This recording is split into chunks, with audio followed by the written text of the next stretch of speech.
So every year I would go drive out to Mesquite, Nevada for the World Long Drive, where I would meet and work with dozens and then eventually a couple hundred different long drive pros from all over the world, from Japan, Australia, South Africa. What I would hear on the practice tee quite a bit, somebody would be saying, don't slide your hips. So it gave me the idea for doing a video on hip slide versus hip turn.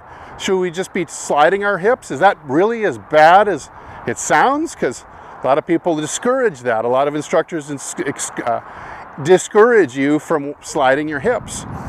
Is turning your hips a better way to do it? Or is there even a better way yet? So if you want to find out, just stay tuned.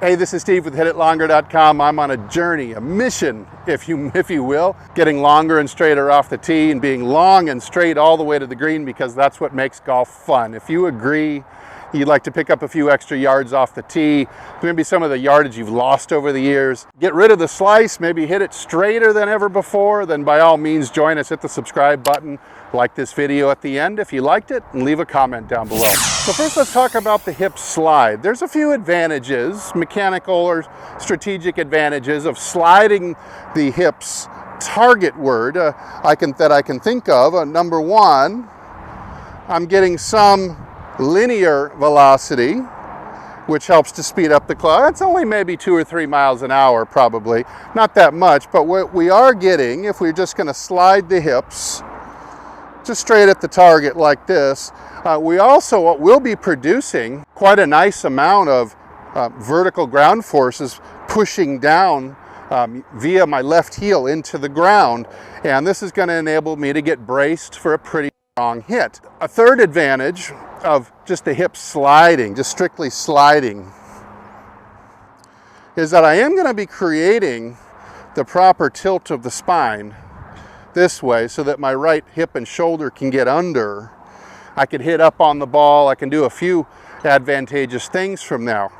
However, there are some serious drawbacks to just sliding only, and this is probably why this is not the ideal way to move the hips on the way down. So what I can think of is just sliding the hips alone certainly does not stimulate any turn of the chest or the hips. So the spine is going to be pointing at the camera still and not turning and pointing up the fairway.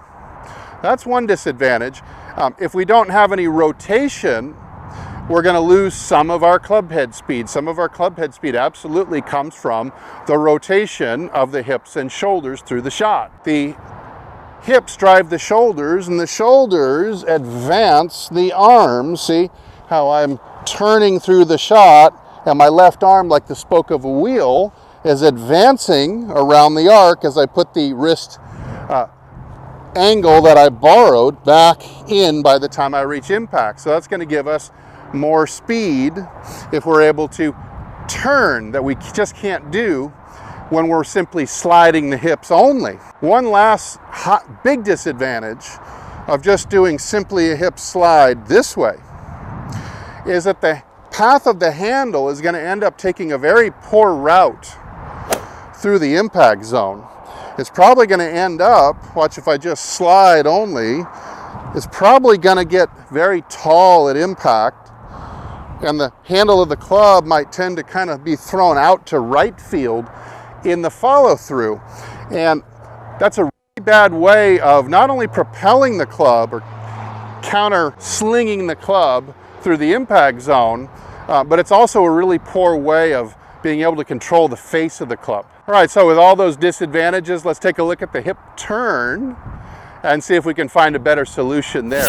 Okay, now just taking a look at strictly a hip turn, it would mean that my belt buckle, or my spine anyway, is almost like it's stuck in the ground between my feet, and I'm just swiveling around it like this way, and then of course I'd have to just turn my hip back, and let's say here's my original starting line of the hip.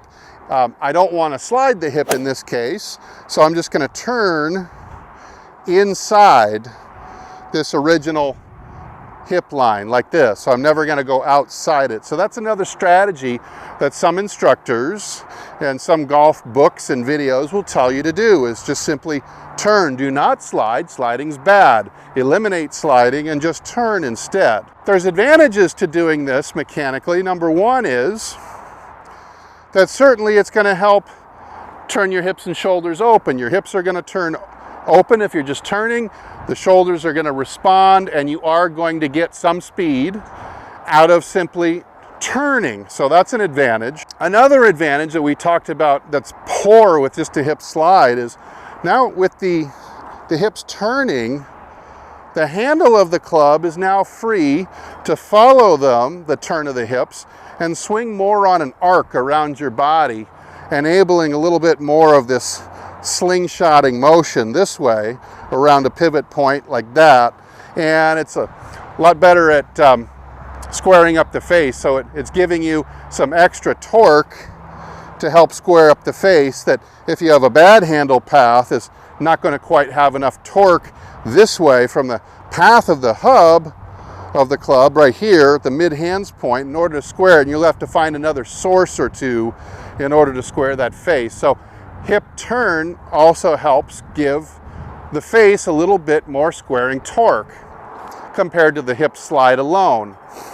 Now, the disadvantages here is that the amount of force that I'm able to push vertically, so if I just do a hip turn and a hip turn, you see, I'm not feeling very much force going down through this left foot. In fact, in this position right now, I actually am feeling like I've got more force coming down through the right foot. So it's almost like I've gone backwards. It would be almost like if I'm on the mound pitching, let's say, and I would kick and I would actually turn and step towards first base when I'm trying to throw home. And that makes no sense at all. Most pitchers, certainly you'll never see a major league pitcher do that because they'll never be able to get the velocity needed to strike out a batter if they step towards first base while trying to pitch home. So those are some disadvantages. Certainly you're at much more of a negative position weight-wise compared to just the slide, which would definitely give you a lot more chance to generate vertical force as you step into the left side. Now, one more disadvantage of just turning the hips, I'll show you from a couple different angles. If I just turn the hips, again, let's bring my my hip line. I'll superimpose a line on the screen for you so you can see I'm keeping my hip inside the no slide zone like this. Now, the problem with this is that my spine never gets at a tilt. My spine stays more or less straight up and down, which is going to throw the right hip and shoulder around the circle more level to my left hip and my left shoulder. Now let me show you from this angle. You can see that this is going to end up looking like a classic over the top position. So here comes my strict turn. You can see my right shoulder is being thrust over the target line into a classic over the top position. Now, if I add some arms in the club to this, and I just turn my hip straight into, without sliding, it's going to be easier to come from the outside, and it's going to be also easy to hit a really bad smother hook or a pull hook consistently if you're releasing the club correctly. In other words, you're going to have to make another error, this time with the hands. So I could do this, and I could make this work, just turn, but now I'm going to have to hold on to my hands or almost pull the arms through the shot in order to make up for the fact that the club face is going to be in a smother position quite often when you come through the ball. So you're taking one error, an error in the pivot. So yes, I'm definitely calling just a strict hip turn an error, and you're going to have to add a second large error to combat the first error and can't have the two cancel each other out. All right, let me submit to you that I'd like to see you combine the ideas of sliding the hip and turning the hips into one fluid motion, and I would submit to you that that's the best way of doing it. So you don't want to favor one or the other. You actually want both of them combined, because that allows you to have all of the good facets of both of them and cancel out the bad facets of both of the ideas too. So if we have a slide and a turn simultaneously right from the jump, don't think of it as slide then turn. A lot of people get really confused by doing it in that sequence, and that's not how good players do it. It's a slide and a turn simultaneously. So now you're going to see I'm going to put a line here 6 or 7 inches outside my left hip, and you're going to see how I've got the slide, but I'm also turning at the same time. So this would be like the major league pitcher strides towards home, and as he plants, he's turning and throwing. So really similar combination of movements here. Let me see if I can hit a couple for you. We'll look at them in slow motion. We'll see that I'm employing a slide and a turn simultaneously right from the top of the swing. Okay, so you see I've got a line here outside my hip to where I want to get sliding to.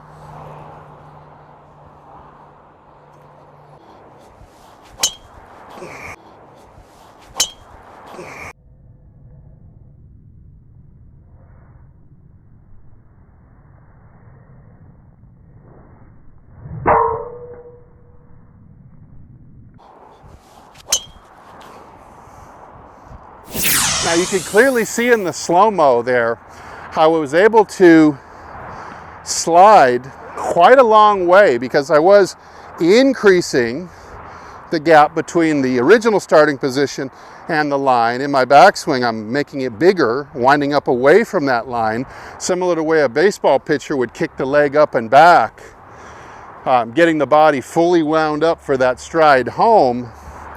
I'm doing that as well. You can see that for sure though, I come over and I touch that line to get to, but I am wheeling, I am rotating right from the jump. So I'm doing this exercise and really getting a full turn, turning the hips, turning the shoulders as I'm sliding down into my left heel or my left post with my hip. Now again, the mechanical advantage of doing both the hip slide and turn simultaneously is that I'm going to be creating a maximum amount of vertical force by this strong shift, stepping down onto the left heel and dragging, clawing my pelvis over to my left side, stimulating a faster turn of the torso, giving me faster arms and faster hands, but also now establishing an axis. I can turn around. I do not want to turn, like in the instance of just a straight hip turn, I do not want to turn or rotate around a vertical spine. I want to rotate around a tilted spine. I want my spine, see if I'm here, my head's still back in the middle, and you can see I've got about a 20 or 30 degree tilt to my spine. And now I can come at it under like this, like a rock skipper or a shortstop turning the double play.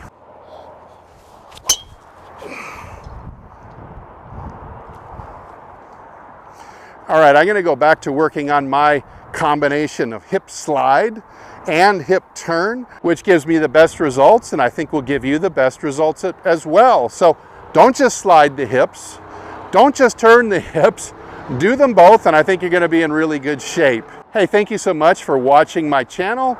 I hope to see you again soon, and thanks to Golf Development Complex in Moore Park, California for providing the beautiful scenery and hosting us today.